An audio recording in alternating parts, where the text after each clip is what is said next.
तो previous video में 15 question का थोड़ा सा कैलकुलेशन बचा था, तो ये कैलकुलेशन अब कर दिया अपन ने। इसको समीशन कर दिया 263/15 आ गया, इसको समीशन कर दिया 4683/15 आ गया। तो ई ऑफ एक्स तो डायरेक्टली यहाँ निकल जाता अपना, तो अपन लिख लेते हैं ऐसा कि what is our E of X. Our E of X या मीन तुमसे पूछा था, तो mean is equal to summation of P dot P of X, है ना। तो ये P dot P of X का समेशन है, तो कितना आ गया अपना ये P dot P of X का समेशन 263/15 आ गया, 263/15, है ना। उसको कैलकुलेट करके डेसिमल में लिख सकते तुम, 15 वन ज़ा वगैरह, फिर उसके बाद 7 ज़ा जाएगा, 17 पॉइंट समथिंग आ जाएगा, वो कर लेना तुम लोग। अब एक और सॉरी, एक और बात जो उसने पूछा था, वो पूछा था वेरिएंस, वेरिएंस ऑफ एक्स, जिसको वी ऑफ एक्स से रिप्रेजेंट करते, उसका फॉर्मूला लिखना ज़रूरी है वेरिएंस ऑफ एक्स का। तो वेरिएंस ऑफ एक्स का फॉर्मूला क्या होता, ई ऑफ एक्स का square minus E of X का होल स्क्वायर, दोनों में फ़र्क है। ई ऑफ एक्स का होल स्क्वायर क्या होता है, ये जो तुमने निकाले ई ऑफ एक्स, इसका होल स्क्वायर करना है। और ई एक्स स्क्वायर क्या होता है, वो जो आखिरी कॉलम तुमने निकाले, ठीक है। अगेन थोड़ा सा और एक्सप्लेनेशन करने के लिए, ई ऑफ एक्स स्क्वायर का मतलब होता है summation of x dot x square dot P of x, जो तुमने लास्ट कॉलम में निकाले। और ये तो वही है summation of P dot P of x, इसका स्क्वायर, है ना। तो ये जो निकाले, तो ये हमेशा लिखने की जरूरत नहीं, तुमने इतना लिख के नीचे कर सकते हो, समझाने के लिए लिख दिया मैंने। फॉर्मूला लिख दो डायरेक्टली, फिर लिख लो जो भी है। तो ये जो ई ऑफ एक्स स्क्वायर का ई ऑफ एक्स स्क्वायर जो निकला तुम्हारा, क्या निकला, 4683/15, वो निकला है अपना 4683/15, है ना। माइनस ये जो है, ये क्या निकला 263/15, उसका स्क्वायर करना पड़ेगा, लेकिन माइनस 263/15, है ना, इसका स्क्वायर कर दो और फिर माइनस कर लेना। तो ये तुम लोगों को अब मैं होमवर्क दे रहा हूँ, ये कर लेना। ठीक है। इसमें स्टैंडर्ड डिवीजन भी पूछा है शायद, लेकिन एक मिनट देख लेते हैं। नहीं, वेरिएंस ही पूछा, तो यहाँ ख़त्म कर देना। स्टैंडर्ड डिवीजन नहीं पूछा उसने, वेरिएंस ही पूछा, तो यहाँ ख़त्म कर देना कैलकुलेशन करके। अब ये कर लेना तुम लोग। मैं नेक्स्ट क्वेश्चन पे जा रहा हूँ, जो कि लास्ट क्वेश्चन अपना, ठीक है। नाउ 16 क्वेश्चन को थोड़ा सा अच्छे से ध्यान दो, क्या बोल रहा हूँ, अच्छे से पकड़ो इसकी बातें, ठीक है। इजी क्वेश्चन है, एक बार समझ गया तो कोई प्रॉब्लम नहीं, छोटा सा क्वेश्चन भी, इतनी कैलकुलेशन भी नहीं है। 70% of the members favour, 70% members favour कर रहे हैं एंड 30% अपोज कर रहे हैं। एक प्रपोजल, एक मीटिंग में कोई एक प्रपोजल आया, उसको 70% मेंबर फेवर कर रहे हैं। तो फेवर जो कर रहे हैं कितने, 70% है। और ये जो अपोज कर रहे हैं वो कितने, 30% है, ये याद रखना। तो 70% का मतलब क्या होता है, प्रोबेबिलिटी क्या हो जाती है। 70% अगर कोई चीज़ दी है तो उसकी प्रोबेबिलिटी क्या लिख सकते तुम, 7/10 लिख सकते या 0.7 लिख सकते, है ना। इसकी क्या लिख सकते, 3/10 या 0.3, जो तुम्हारी इच्छा हो रही। 70% का मतलब क्या होता है, 0.7 प्रोबेबिलिटी है उसकी, क्योंकि टोटल प्रोबेबिलिटी कितनी रहती, 1 रहती है। परसेंटेज में टोटल परसेंटेज कितने रहते हैं, 100 रहते हैं। तो 70% का मतलब होता है 0.7 प्रोबेबिलिटी में, 30% का होता है 0.3, ठीक है। अब ये दिया हुआ है अपने को, फिर वो क्या बोल रहा है, अच्छे से सुनो।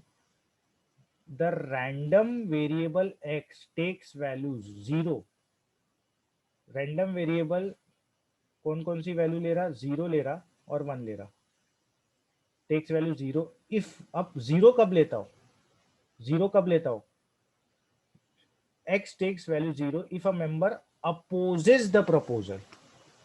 तो 0 कब लेता वो, जब मेंबर अपोज करता, जब कोई मेंबर अपोज करता तो तुम्हारा रैंडम वेरिएबल वैल्यू 0 लेता। 1 कब लेता, जब फेवर करता। तो जब भी फेवर की बात आई तो एक्स जो है तुम्हारा वैल्यू 1 लेगा, और अपोज जब कर रहा तो रैंडम वेरिएबल वैल्यू क्या लेगा, 0 लेगा। और यहाँ से तुम्हारी पी ऑफ 0 की भी प्रोबेबिलिटी तुमको मिल जाती। पी ऑफ 0 की कितनी है प्रोबेबिलिटी, क्योंकि वो पी ऑफ जीरो कब लेगा, वो जब अपोज कर रहे हैं, उसकी प्रोबेबिलिटी है 0.3, और पी ऑफ वन की क्या प्रोबेबिलिटी है 0.7, क्योंकि फेवर वाली प्रोबेबिलिटी है। तो इससे पूरा क्वेश्चन का ढांचा मैंने लिखा दिया यहाँ, तो इससे पूरा क्वेश्चन समझ गया होगा तुमको, है ना। If a member is in favour, find E of X और variance of X. E of X और वेरिएंस ऑफ एक्स के लिए क्या क्या लगता है अपने को, वो टेबल लगता है, वो टेबल बनाना पड़ेगा। टेबल में एक्स की वैल्यू 0 1 आएंगी, उसके आगे उसकी प्रोबेबिलिटी आएंगी, फिर उसके आगे तो पता ही है तुमको मल्टीप्लीकेशन वगैरह जो भी आता।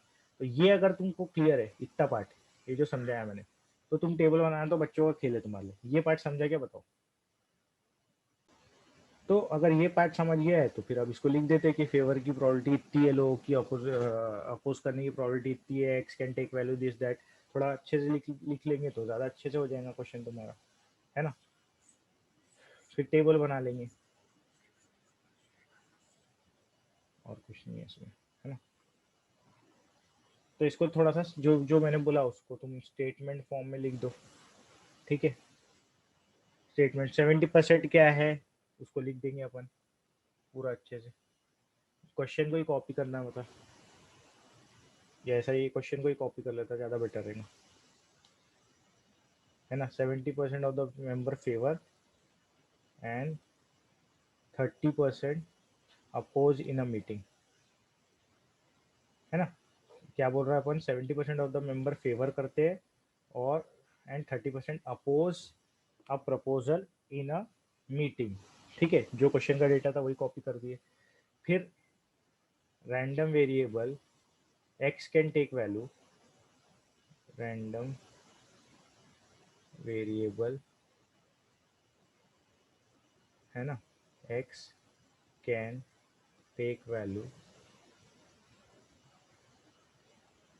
कैन या X can take value 0 and 1, है ना।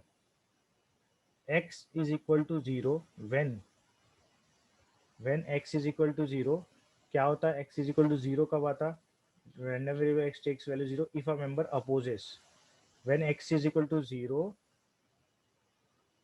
अ member opposes, opposes the proposal, ऐसा तुम लोग लिख लेना, या ऐसे लिख लेना when a member opposes then x is equal to 0, ठीक है। When x is equal to 1 a member favours, a member favours the proposal, पूरा फुल में लिखना तुम लोग, मेंबर्स फेवर्स द प्रपोजल, ठीक है। उसके बाद probability of X is equal to 0 या पी ऑफ 0 भी लिख सकते हैं, ठीक है। Is equal to what, is equal to what, is equal to 0 क्या है अपनी, 0 कब आता, जब फेवर करते कि अपोज करते, जब अपोज करते तब 0 आता। तो P of X is equal to 0 क्या है, 70% है। 70% मतलब 0.7 लिख दे रहा डायरेक्टली, 0.7, सॉरी 0.3, क्योंकि opposite X is equal to 0 में क्या होता, अपोज होता, तो 0.3 प्रोबेबिलिटी उसकी, ठीक है। और यहाँ पर probability of X is equal to 1 is equal to 0.7। अब बस 0 1 का टेबल बना लो, एक्स की वैल्यू 0 डाल के 1 डाल के, और ख़त्म कर दो क्वेश्चन को। एक्स पी ऑफ एक्स, है ना, और एक्सपेक्टेंसी भी निकालना है, और मेरे को वो भी निकालना है वेरिएंस। तो एक और कॉलम लगेगा x square into P of x. तो एक्स क्या क्या वैल्यू ले रहा है तुम्हारी, 0 1 वैल्यू ले रहा है। 0 जब वैल्यू ले रहा है तो 0.3 प्रोबेबिलिटी है, और जब 1 ले रहा है 0.7 प्रोबेबिलिटी है। और इनको अगर मल्टीप्लाई कर दिए तो यहाँ तो 0 आ जाएगा, यहाँ पर क्या आ जाएगा 0.7 आ जाएगा, और स्क्वायर करे और फिर मल्टीप्लाई करे तो भी यहाँ पर क्या आ जाएगा 0 आ जाएगा। और यहाँ पर स्क्वायर करे एक्स को तो अगेन 1 का स्क्वायर 1 ही होता, 1 इंटू 0.7 क्या आ जाएगा 0.7 आ जाएगा। एक्स का स्क्वायर करो 1 का स्क्वायर करो 1 इंटू पी ऑफ एक्स, तो 0.7 ही आ जाएगा टोटल, है ना। टोटल किसका, इसका इसका टोटल कितना आ जाएगा 0.7, 0 प्लस 0.7 करे तो 0.7, और इसका भी टोटल 0.7 आ रहा, दोनों का टोटल 0.7 आ रहा। तो ई ऑफ एक्स क्या होता अपना, अब फॉर्मूला नहीं लिख रहा हूँ, ठीक है। समेशन ऑफ ये होता तो वो 0.7 आ गया, और ई अपना क्या निकालना है, वेरिएंस। हाँ, variance of X, variance of X is equal to क्या होता अपना, ये जो है ये जो कॉलम है 0.7 निकाले, तो ये 0.7 फॉर्मूला नहीं लिखा हुआ, और ये 0.7 का स्क्वायर करना पड़ता, फॉर्मूला पीछे देख लेना, ठीक है। तो 0.7 माइनस 0.7 का स्क्वायर करना पड़ रहा, दोनों सेम आए ना करके, नहीं तो ऐसा होता नहीं, ठीक है। तो ये 0.7 इंटू जीरो पॉइंट माइनस 0.49 आ जाएगा, है ना, 0.49। तो कितना बनेगा ये, 0.49 हो गया ना, 50 और 20, तो 0.21 बचा, 0.21 बचा। तो वेरिएंस ऑफ एक्स क्या निकल गया, 0.21 निकल गया, और ई ऑफ एक्स या एक्सपेक्टेंसी या मीन 0.7 निकल गया। तो ये दोनों आंसर निकल गए अपने। इसमें कोई डाउट है तो पूछ सकते हैं। इसका फॉर्मूला क्या है, ई ऑफ एक्स का स्क्वायर, ई ऑफ एक्स का square minus E of X का होल स्क्वायर।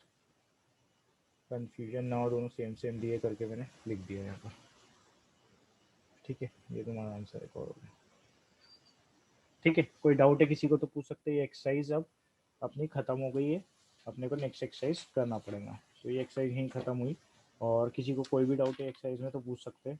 2 क्वेश्चन मैंने नहीं कराया हूँ, होमवर्क दिया था 12 एंड 14 आई सपोज, तो वो तुम लोग सॉल्व कर सकते थे, ईजी थे वो क्वेश्चन, ठीक है। कोई डाउट किसी को तो पूछ लो।